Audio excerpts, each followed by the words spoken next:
one will come from Greg Hunter. So Matt, just general assessment on how the offensive line has done this spring. I think the three things that we work on all the time when we go into a special scrimmage situation is our communication is number one, and I feel like that's been getting better each week. As far our defense isn't the easiest defense to prepare for, as most offensive guys in this conference will tell you, and communication is huge. We've done much better. It all starts with Zach Frazier, who does a really good job from a communication standpoint. And the tackles and guards communicate with each other, and I think that's definitely something I feel good about. We've done a much better job, and the second thing is fundamentals. That's what we harp on. Communication one, fundamentals two, and each week I've seen us get better and better. When I talk about fundamentals, I'm talking about basic fundamental football that you would teach a ninth grade high school football player. Pad level, keeping a base, taking short steps, winning the leverage with your hands. And those little things like that, we harp on them each week. We've gotten better each week at that. And then the third one is the strain, just straining and playing hard.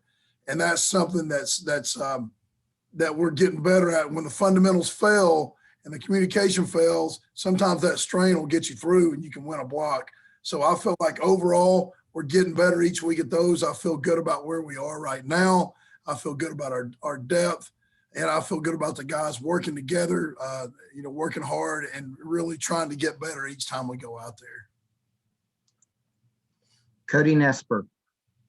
Hey, Matt. So talking about Zach, are there different challenges when it's an underclassman playing center? Well, normally there are, but he's a little different now. That kid, he is a football guru. Like, he loves it. Like, he likes to dissect plays. He and his dad, his dad played at Fairmont State. His dad loves football too. And that's kind of always been their deal together is they don't just, they don't go golf. They don't go fishing. They sit around and watch old WVU football games, talk about who the mic is and the three technique and who they need to double team. So he's a little different because he's way ahead of where most young guys are, understands the game. So that makes it much easier on my side as far as teaching it to them. Next question comes from Jared Siri. Coach, curious about Tariq Stewart. Kind of what has his development looked like? Where is he at? What are your expectations for him as we get into the summer? He's still he's still raw. He's getting better. It was just so hard on him when he came in here during he came in here during this COVID deal. He got contact traced twice during the fall, didn't get on the field much. He was out, then he had some kind of medical issue where he was out for another. So he was out for almost a month and a half and didn't do anything. So he was so far behind from a teaching progression standpoint. We never really got his feet, back into a base learning situation until the off season. But he's doing better physically. He can do it. He's real twitchy. He's 330 pounds long. He's just his eye, he's getting better. His eyes are a little bit everywhere. Again, when you're having to coach against this defense with a young or raw player, it's really frustrating because there's nothing fundamental or nothing basic about what they do defensively. They're always cutting and looping and people coming from out of the box. So it takes a little longer. Now, once you get them where they know what to do versus these guys, the good thing is you're not going to see anything that's much more extravagant. So it's a little longer process, but he's coming along. He's going to be a good player. He's become a lot more he really struggled with the structure early on, but he's doing a lot better job of being accountable. I mean, that's the number one thing is, lineman. You got to make sure that you're doing the little things right, being on time, being where you're supposed to be, showing up for Mike on time and working hard in the weight room. So he's definitely getting better, and he's got the ability to help us somewhere. John Antoni. Coach, you mentioned a word, depth. I'm not sure you spoke that word the first 2 years you were here. Kind of walk me through from that first scrimmage to where you're at now, the work that you've done to develop where your guys are and where they're headed. Well, from a depth standpoint, and what I've tried to do here is not just develop guys that left tackles or left guards. I've really worked hard to develop guys that can play, you know, at least 4 of the 5 positions. Center's a little different. You know, you got to be able to snap, but really worked hard at developing some depth of guys that now I feel like I have guys that I can move around, that if they're twitchy enough and long enough to play left tackle, they can play anywhere else. You know, and if you're good enough to play right tackle, you can play right tackle, right guard, left guard. And that's the way we've tried to do this thing, is get it to where I got, and I'm constantly moving them. I don't know how much you guys have noticed, but like, Yeah. I'm constantly moving people around, especially, right guard, right tackle, playing some center, in the left sides, they're playing left guard, left tackle. So that's really helped develop the depth. Not only do we have, so we don't have to go out there and have 2 at each position. I got my top 5. If I can find 3 more, one that can snap, and then the other 2 that can play right and left guard and tackle, I feel good about having some depth going in there. But, really right now, I feel like, the first 2 deep are we can function better than we've ever functioned with a second group out there. Just like on Saturday, we go down there and the 2s are live, and they do, not allowing run throughs and not allowing sacks, and, just not killing the play, giving the skill guys a chance to make a play. I mentioned this to Dante, and Jeff Kuntz said it last week. Interchangeable players are becoming an important part of the game today, aren't they? Oh, no doubt. No doubt. Yes. Especially because, it's so hard to get to that. I heard Coach talking on his show the other day about it's hard to get to that 85 number now. It's hard to get there because you got transfers, you got people leaving, people kind. You're not as consistent with having 10 guys, because it's hard to keep 10 good old linemen, because one of those second 5 are going to be good enough to play somewhere else, and they're going to leave. Yeah. And that's the way it's getting to be in every position. Is it's hard to keep. It's hard to keep 2 good quarterbacks, much less 4 like you used to. Because if that 3rd and 4th guy's not getting enough snaps, they're going to leave, and that's just the world we live in. So we try to develop 8 guys and play them a lot. And try to, because all of a sudden you don't play a guy, and you never know, he may pull up and he'd be playing like the NFL. He'd be playing on the next team you're playing. And even in your deal, it used to be tackles, you pretty much didn't mix in with guards, but now you do that now, don't you?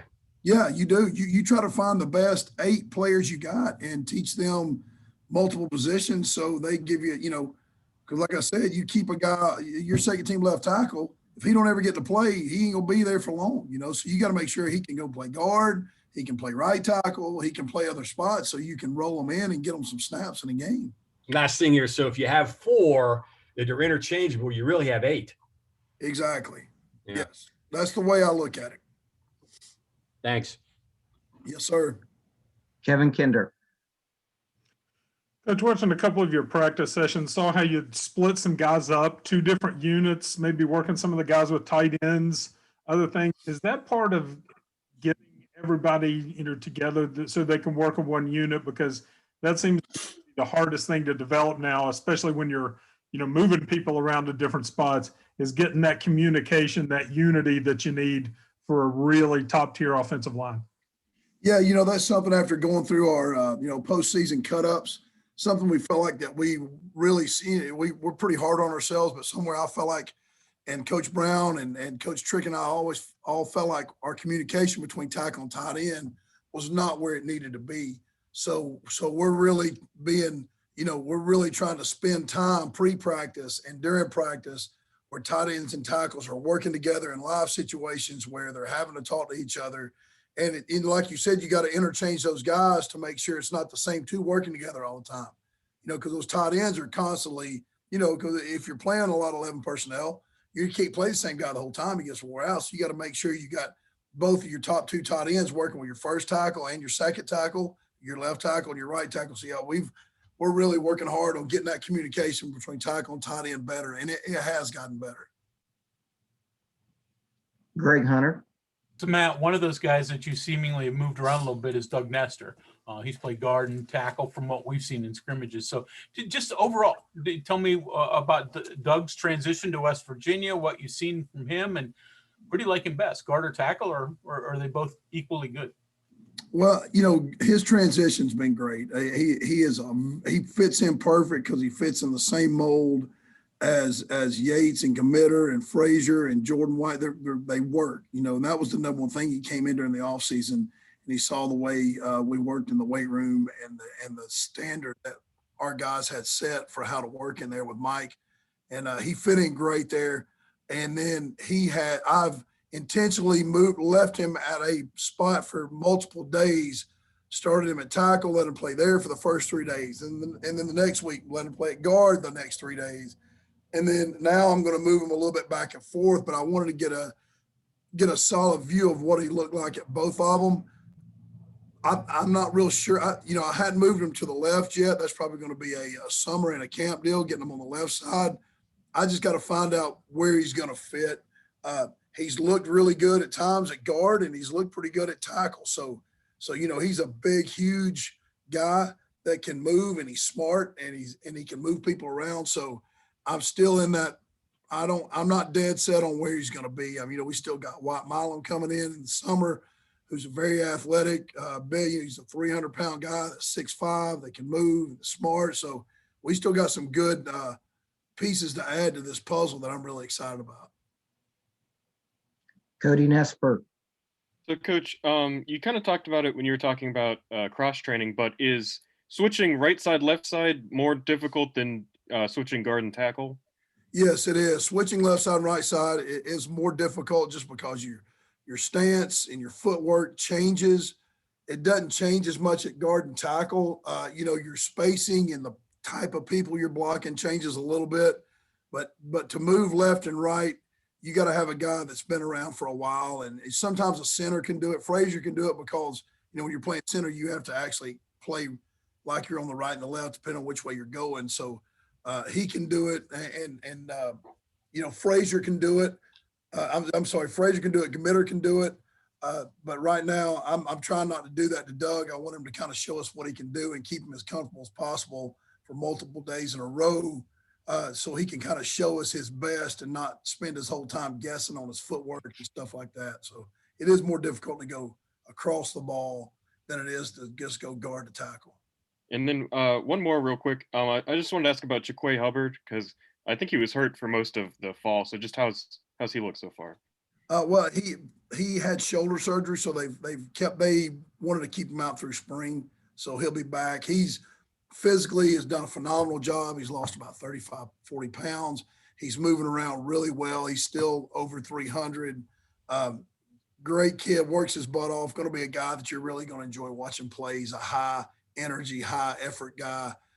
So excited about getting him back too. So we've still got, we got 2 freshmen coming in, and we'll have Hubbard back, some, possibly another transfer. So we're just keep piling names on this thing and good players. And, that's what makes you, that's what gets you to the point where you're playing for championships, is when you got that kind of competition in every room where, you don't have to just have a pulse to play. You got to actually, work at your trade and work in the off season and take care of your body and all those little things that's going to put us where we want to be. Back to Greg Hunter. Matt, you mentioned Wyatt Milam, and just true freshman offensive linemen in general. I mean, until Zach Frazier, it had been 4 decades since a true freshman offensive lineman started at WVU. So it was obviously very, very rare. I don't know if you've had any prior, but how hard is that? And is that changing now, maybe with better weight training at the high school level? Yeah, it's usually a genetic deal. He was at one point one of the top 5 tackles in the nation. He genetically is gifted with bend and with twitchiness and strength. I know he can go in the weight room right now and hang with most of our guys, not the top guys, but he'd be right there. But he does, his high school coach does a phenomenal job with the weight room. They grind it, which really has helped him. So he is a guy that and the same thing with Tomas Remick. I mean, he's throwing the shot put 60 feet and the disc 160. That's pretty impressive stuff for a high school guy. So he's going to come in here too, physically able to compete. And what we do is what's made it so much better with O-linemen is bringing the guys in early and giving them the month of June and the month of July to really be able to grind and really be able to learn the offense and be comfortable in it whenever August starts. And we're going to give them, 14 days of August to see what they can do. That's what I've been telling my guys. Hey, when these new guys come in, they're going to get a chance. So if you're on the cusp of being a 2 or a 3, you better show what you can do this spring, because when these new guys come in, they're going to get a shot. So I'm excited about the guys we got coming in. Like I said, I think Wyatt and I think Tomas really have a chance to do some stuff. If they can grasp what we're trying to do from a play standpoint. John Antonic. I guess to flip that around, Coach, normally when you had talented kids like that, you had to play them right away. You don't have to do that with these 2 kids, with the kids that you got right now that you're working with necessarily. And the other thing I want to ask you, the first scrimmage, there were a couple of explosive plays, if you remember back to that seemed to be blocked almost perfectly. Everybody was covered, hat on a hat. The Esdale screen, and I think the Sparrow or the Mathis touchdown run, a couple of Mathis touchdown runs. How has that been with the first group? Like I said, the communication's been really good, and with Gamitter and Jordan White and Frazier all in the middle, and Gamitter's got a lot of snaps. Frazier's a really good football guy, and so is Jordan White. They've doing a really nice job of understanding what the defense does and starting to play with pad level and playing harder. And it's been nice. We've had some plays that fit up. I've been beat up by this defense a whole lot in my career. You know what I mean?